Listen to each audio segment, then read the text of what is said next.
বিভাগীয় শহরে হাইকোর্টের স্থায়ী বেঞ্চ স্থাপনে একমত সব দল। রাষ্ট্রপতির ক্ষমা প্রদর্শনের ক্ষমতা সংস্কারে ঐক্যমত। জনগণের স্বার্থে সতর্কতার সঙ্গে এগোচ্ছে বিএনপি। সংবাদ সম্মেলনে মির্জা ফখরুল দ্রুত নির্বাচনের পথে যাওয়ার তাগিদ। নতুন শক্তির উত্থান থামাতেই এনসিপি কার্যালয়ে দফায় দফায় হামলা, পদযাত্রায় নাহিদ। ফ্যাসিবাদের পথ বন্ধের দাবি হাসনাতের। গুম খুনে বাহিনীর কেউ জড়িত থাকলে ব্যবস্থা নেওয়া হবে ব্রিফিংয়ে সেনাবাহিনী। নির্বাচনে ইসির নির্দেশনায় কাজ করতে প্রস্তুত।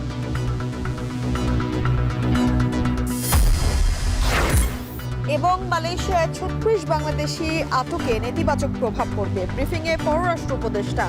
ঢাকায় জাতিসংঘ মানবাধিকার কার্যালয়ের বিষয়টি খসড়া পর্যায়ে।